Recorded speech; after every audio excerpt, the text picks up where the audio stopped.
Well, howdy there, partner. Welcome to the Westerly Threeboot. It's been near about a week since we last left Westerly, and I'm here to tell you we are rehitching them wagons for a third go-round. We've done us some powerful good number crunching in the meantime, and without giving up any print quality or cutting any corners, we got our funding goal down a considerable sum. For those of you who ain't quite sure what Westerly is yet, let me tell you all about it. Westerly is a cooperative game for up to 6 players. It is full of campy gallows humor and can be enjoyed by both youngins and adults. Now, depending on your decision-making skills, how well y'all work together, and with a little bit of luck, y'all just might make it to California. Now, if you'd like, I can show you what's in the box and give you a quick look at how to play the game. So here's your Westerly game box. Let's take a look at what's inside. You got North cards, South cards, West cards, character cards, burdens, double burdens, rivers, settlements, 6-player mats, item cards, a variety of different types of tiles that you'll be using to build your board out of, a wagon, 6 oxen meeples, a variety of different types of counters, tokens, 6 white dice and 6 red dice. So this is your player card. You've selected Squirrely Bill as your character. He goes right here. Squirrely Bill has several different stats listed on his card. Let's go through all of those. First is his Constitution. His Constitution gets tracked right here. He's got a 3. That goes on 3. Next is Squirrely Bill's Grit, which is a 2. We're going to track these at the bottom. There's Squirrely Bill's 2 Grit. He's also got 5 Gumption right here. And poor Squirrely Bill's not that smart. He's only got 1 Learning, and he also has 3 Pioneering. Several other things going on the card as well. Illnesses and deaths get tracked in these spots. Squirrely Bill's body is seen right here. Any damage or injury he takes will be tracked on this. Items will get equipped in these spots. Let's suppose that during his journey, Squirrely Bill picks up a spittoon and a 6 gun. Now the spittoon gives him 1 extra gumption, which will track right here. And the 6 gun gives him an extra grit. Put that right there. This is the wagon that you folks are going to be taking your journey in. There are 6 seats in the wagon. The wagon master will be sitting in seat number 1. Going around the table, everybody else will populate the seats, and the color of your piece in the wagon corresponds with your Constitution marker. Remember how Squirrely Bill had a red one? This is Squirrely Bill right here in seat number 3. This also keeps track of how much medicine and food your group has. These are bought at the beginning of the game using how much money each person in the wagon has, group deciding all together. You'll also be needing, and this is extremely important, your oxen to pull the wagon. This group has elected to buy 2 yoke, or 4 oxen. Now, even though Westerly's a board game, there's no board to speak of. The board is built as you go along. This is your starting space. North, west, and south are listed here. You'll be building tiles out, going all the way across until you reach California. Now, as long as your tiles fall in this narrow range, right here where it says west, you'll be pulling cards from the west deck, which means they'll be a little easier to handle. Once you go north or south of that, things get a little more difficult. Now, your wagon has 2 oxen, so you'll be able to pull 2 tiles at the beginning of the turn. 2 I pulled with this T intersection and this curve. So I'm going to play the T intersection first, and we're going to go here. You'll see that falls in the west track, so we're going to do a western encounter. Alright, let's take a look at our western encounter. The card we've pulled is this, a herd of majestic buffalo meats. And at the bottom of the card, you can see all those stats we're familiar with and how many rolls it will take to defeat them. Also, what sort of damage you might take should you not succeed. So, I think our buddy Squirrely Bill is going to handle this one.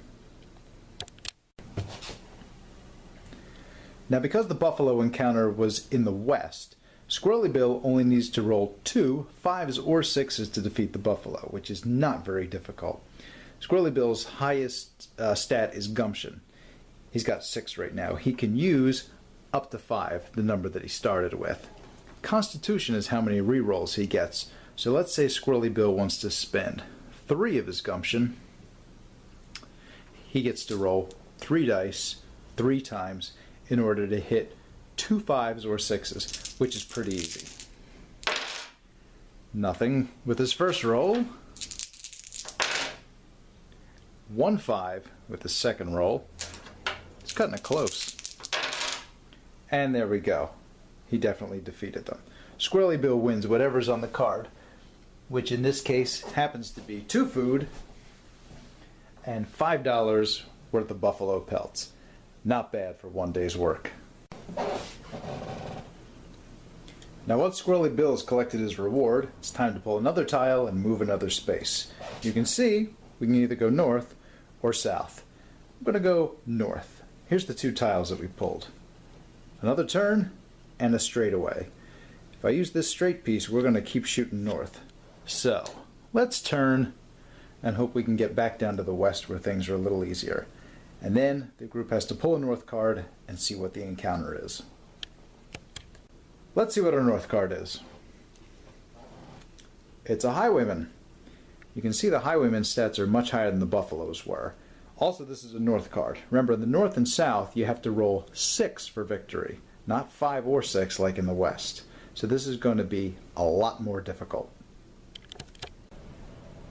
Let's say our buddy Squirrely Bill decides to take on this encounter. This is not a very good idea because Squirrely Bill's stats are low. Remember, there are 6 people in the wagon, and anybody can take on the encounter.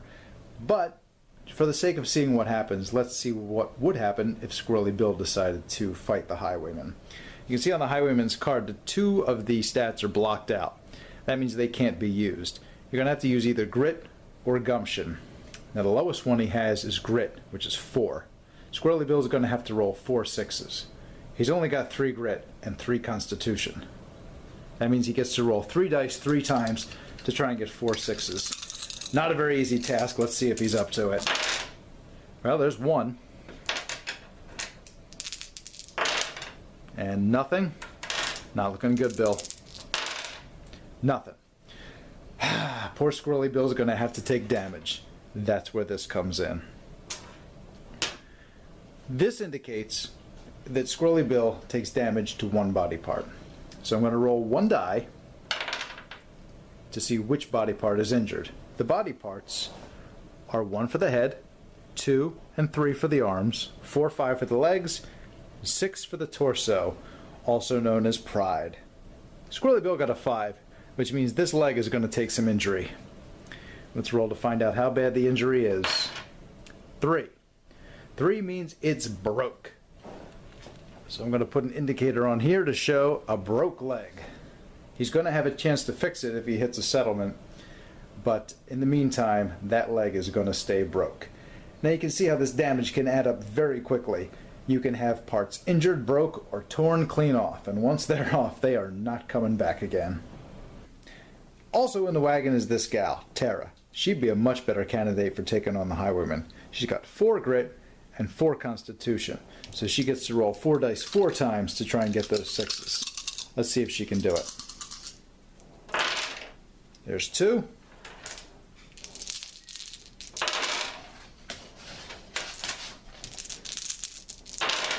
3,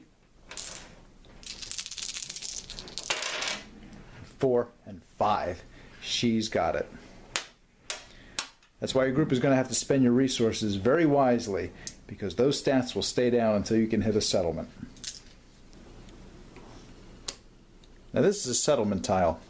When your group reaches a settlement, they get to pull a settlement card. It'll have a little story about the town that you're visiting, as well as an opportunity to either visit a hospital, go gambling, or stock up on supplies. Now this is a river tile. During your journey, your group will encounter rivers, and when you do, let's pull out a river card. The river card will say the name of the river as well as its width and depth. Your group is going to have to pull all of its resources together to try and get across. Now let's say that somewhere later on in the journey, old Squirrely Bill gets a case of the horse pucker. Squirrely Bill is pretty badly beat up at this point and does not survive.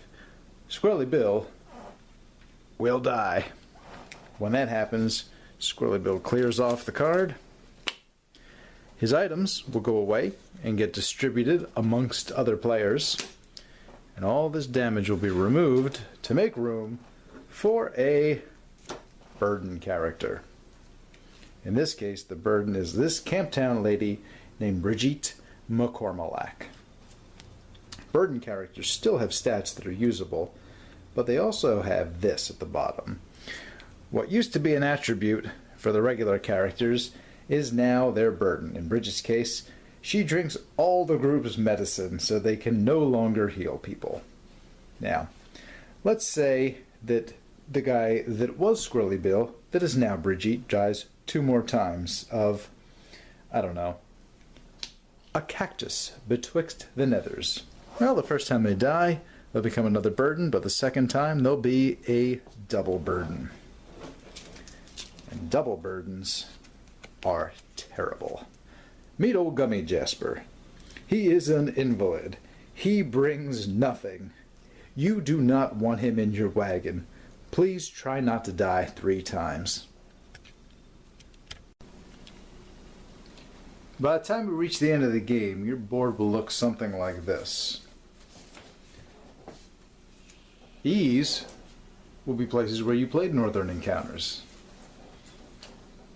These will be places where you played Southern Encounters. And anything in the West counts as Western Encounters. That last space, the 12th over from the beginning, is your final spot, where you'll have to do one last challenge. 1 North, 1 West, and 1 South card. One right after the other.